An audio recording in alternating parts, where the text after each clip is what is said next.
리서치 오늘 인사이트 K 배종찬 연구소장과 함께합니다. 배종찬 소장님 안녕하세요.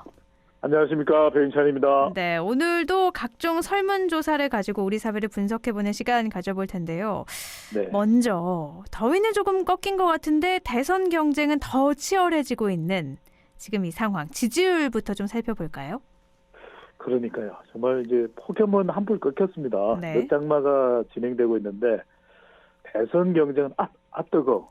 여전히 뜨거운 상황입니다. 네. 한국사회여론연구소가 TBS의 의뢰를 받아서 지난 27일, 28일 실시한 조사이고요. 자세한 사항은 중앙선거여론조사 심의위원회 홈페이지에서 확인 가능합니다. 차기 대선 후보로 누가 적합한지 물어봤는데요. 이재명 후보 29.1%, 윤석열 후보 27.4%, 이낙연 후보 13.6%, 홍준표 후보 9.4%로 나타났습니다. 네. 다시 양강구도로 좀 재편된 모습인 것 같아요. 그렇습니다. 그러니까 지난 한 6, 7주 전만 하더라도 여권에서는 이낙연 후보가 지지율이 급상승하는 결과로 나타나기도 했었거든요. 예비 경선 효과다 이렇게 분석이 나오게 됐었는데 이게 지난 3주 전, 4주 전, 또 2주 전, 3주 전, 다시 최근에 1주, 2주 가까워지면서 다시 양강구도로 재편되는 모양새로 나타나고 있습니다. 네. 야권에서는 최재형 후보가 6, 7주 전만 하더라도 유의미한 지지율 상승을 보이고 있는데 그래도 결국 최종적으로 양강구도로 다시 이제 재편되고 있는 최근 들어서 모습은 본선 경쟁력입니다. 그러니까 본선에서 이길 수 있는 후보가 누구냐? 네. 이재명 후보도 상당히 많은 악재가 있고 또 윤석열 후보도 최근까지 구설에 시달리기도 했지 않습니까? 그럼에도 불구하고 이 여권에서 또 국민의힘에서 본선에서 이길 수 있는 후보가 누구냐라고 했을 때 이 진보층과 보수층이 가장 결집하고 있는 후보는 이재명, 윤석열 후보로 최근 나타나고 있습니다. 경쟁력으로 인해서 이렇게 양강구도로 재편이 됐다 분석을 해주셨는데요. 네. 송두환 국가인권위원회 위원장 지명자가 이재명 지사의 선거법 관련 사건을 변론하면서 수임료를 받지 않은 사실이 최근 밝혀졌어요. 그렇죠. 그래서 청탁금지법 위반 논란이 일고 있는데 이게 이재명 후보 지지율에 좀 영향을 줄까요? 주기는 할 겁니다. 송두환 국가인권위원회 위원장의 이 지명자 청문회에서 사실 이 국가인권위원장과 관련된 청문 내용이라기보다는 이재명 후보에 대해서 무료 변론, 이 논란이 사실상 청문회의 가장 중요한 내용으로 또 논란이 되고 또 청문회가 이 시끄러워지는 그런 상황도 초래가 됐는데 네. 이재명 후보에게는 부담이 되죠. 무료 그렇죠. 변론을 받았다는 것이 청탁금지법과 관련해서도 법 위반 여부도 논란이 될 수 있는 부분이겠지만 무엇보다도 이런 논란이 계속해서 연이어 발생하고 있거든요. 그렇기 때문에 황교안 마칼럼니스트의 경기관광공사 내정자 건부터 시작을 해서 계속해서 관련되는 악재가 이어지게 되는 경우엔 중도층과 MZ세대에게 영향을 줄 수는 있을 겁니다. 그런데 이것이 치명적이겠느냐. 그런데 최근 나타나고 있는 현상을 보면은 악재도 영향을 주고 있지만 더 중요한 건 결국 본선 경쟁력이 어떤 후보에게 있느냐로 또 결집을 하고 있거든요. 물론 이제 도덕성도 대선 후보를 선택하는 데 중요한 기준이 되고 있는데 더 중요한 기준이 본선 경쟁력이 되고 있는 상황이라서 영향은 미치겠으나 결정적이지는 않을 것으로 보입니다. 그럼 영향이 그렇게 크진 않을 거다라고 보시는 거네요. 네. 윤석열 후보 이야기도 좀 해보면 지금 종합부동산세 재검토 같은 세제 개편 이런 것들을 다 담은 부동산 정책을 대선 첫 번째 공약으로 발표를 했지 않습니까? 네. 지지세가 다소 좀 약한 2030 청년층을 겨냥한 것 같아요. 그러니까요. 그러니까 윤석열 후보가 첫 번째 공약 발표로 이제 부동산 정책을 선택한 가장 큰 이유는 다시 부동산이 되고 있거든요. 윤희숙 의원의 이 부동산 의혹과 관련해서 윤희숙 의원이, 윤 의원이 또 사퇴 선언을 하면서 다시 대선에서도 부동산 영향이 이제 커질 수밖에 없는 상황인데 그러다 보니까 윤석열 후보가 첫 번째 내놓은 공약도 MZ세대에게 많은 혜택이 돌아가는 부동산 정책 내용을 담고 있거든요. 그러다 보니까 실질적으로 어느 정도의 호응이 나올지, 그리고 또 청년 세대에게 혜택이 주어질지는 모르겠지만 네. 그래도 부동산 정책이 그만큼 대선에서 또 중요하다. 또 여성과 MZ 세대에게 영향을 충분히 줄 수 있는 공약이라고 봐야 되는 것이거든요. 그러니까 최근에 2030 MZ 세대의 표심을 마음을 얻기 위해서 민지야 부탁해 이런 이제 짤 동영상도 공개를 하기도 했었는데 네.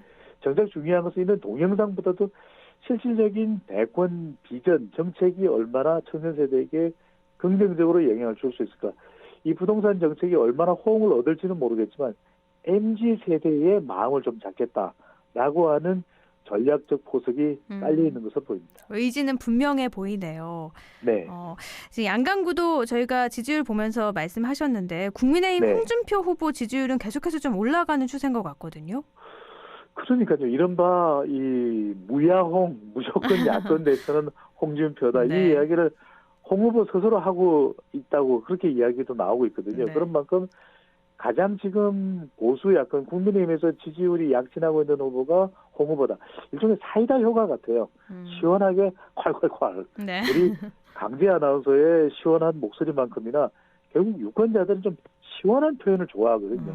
그러다 보니까 국민의힘 또 보수층에서는 존재감이 또 반영됐다고 볼 수 있겠죠. 네. 대선 후보로서 2017년에 24%나 득표한 존재감이 있는 것이 또 영남권 경남지사를 역임했고 대구에 지역구를 두고 있기 때문에 영남권 지지층 기반이고 가장 또 중요한 것은 더불어민주당 지지층에서 선택을 받고 있다는 거예요. 그러니까 호남 진보층 더불어민주당 지지층 2030, 40 세대 지지를 받고 있다는 것은 국민의힘이나 또 보수층 지지도 중요하겠지만 지지보다도 이 더불어민주당 후보를 지지할 만한 지지층들로부터 지지를 받고 있다. 물론 이제 이게 다자 대결이 아니라 이 범보수권 주로 이제 국민의힘 대선 후보를 모아놓고 어떤 후보가 가장 적합하고 가장 지지하느냐라고 물어봤을 때 홍준표 후보가 선택받고 있는 것. 이것도 그래도 상당히 이 홍 후보의 경쟁력, 물론 이 역선택이다 이런 이야기도 나오고 있긴 합니다만 네. 홍 후보가 말 그대로 홍카콜라 약진하고 있습니다. 알겠습니다. 그럼 이쯤에서 각 당의 지지율도 좀 살펴주시죠. 네. 이번 조사에서 국민의힘 지지율 어느 정당을 지지하는지 물어봤는데 국민의힘 35.2%, 더불어민주당 33.3%로 나타났습니다. 거의 차이가 없습니다. 이 정도 그러네요. 수준이면 두 정당의 지지율이 거의 비슷하다라고 분석을 해도 과언이 아닐 정도 지나치지 않을 정도의 두 정당의 지지율이 팽팽한 결과로 나타났습니다. 이렇게 점점 더 치열해지고 있는 이유가 있을까요? 네, 강재 아나운서는 아마 아실 텐데 제가 이렇게 정당의 지지율이 치열해지는 결과 무슨 현상이라고 설명을 드렸었죠? 죄송합니다. 바로 이 운동의 효과입니다. 왜냐하면 운동이요? 영차 네. 천군 이겨라, 백군 이겨라. 그러니까 자기 대선이 가까워지면서 이제는 한 190여일 남짓 남았죠. 얼마 안 남았거든요. 네. 이게 순식간에 또 시간이 지나갈 텐데 또 국민의힘도 이제 곧 이제 경선에 들어갈 테고 또 이 여권인 더불어민주당은 본경선을 진행 중에 있기 때문에 사실상 대권 구도가 시작된 것이거든요. 네. 그런 만큼 이 두 정당 모두 차기 대선일에 가까워지면서 정당 지지율이 높아지는 이른바 영차 운동의 효과 현상이 일어나고 있습니다. 네, 알겠습니다. 운동의 효과로 인해서 두 당의 지지율은 점점 더 치열하고 앞으로도 치열해질 것이다. 네. 현안도 좀 살펴보죠. 윤희숙 의원 사퇴에 대한 여론 조사 결과도 나왔죠. 네, 윤희숙 의원이 부친의 부동산 투기 의혹에 대해서 사퇴 선언을 했거든요. 그렇죠. 과연 국민들은 어떻게 생각하고 있을까? 부친의 부동산 투기 의혹과 관련해서 의원직 사퇴를 선언한 윤희숙 의원의 사퇴에 대해서 어떻게 생각하는지 물어봤는데 이 의원직 사퇴로 책임지는 것이다가 41.7%, 또 책임 회피성 사퇴에 가다가 43.8%로 나타났습니다. 팽팽합니다. 그러니까 국민의힘 지지층에서는 그래도 의원적 사퇴를 선언한 것은 책임을 지는 일이다라는 의견인 것이고요. 네. 더불어민주당 지지층에서는 대체적으로 책임 회피성 사퇴다. 말 그대로 더불어민주당에서 공격하고 나오는 것이 사퇴의 쇼다 이런 얘기인데 이러다 보니까 윤희숙 의원이 이러지도 못하고 저러지도 못하는 것 아니냐라는 또 이 동향 분석이 나오는데 네. 사실 윤 의원의 앞으로의 또 거취보다도 더 중요한 것은 윤 의원의 사퇴 선언과 관련해서 이제 이 부동산 변수가 이슈가 차기 대권에까지도 영향을 미칠 수밖에 없습니다. 그쵸. 대선 후보들은 부동산 투기 의혹으로부터 얼마나 자유로울까 말 그대로 대선 이슈가 되는 현상으로 나타나고 있습니다. 그럼 차기 대선에 영향은 어느 정도 미칠 거라고 보세요? 저는 상당히 큰 영향을 줄 수밖에 없다고 보이거든요. 왜냐하면 부동산 이슈가 그만큼 LH 사태 이후에 커졌고 그래서 윤희숙 의원 사태 파장까지도 있기 때문에 여든 야든 네. 자기 대선 후보들이 얼마만큼 부동산 투기 의혹으로부터 자유로운지 철저한 또 유권자들이 검증이 있을 수 있고 또 네.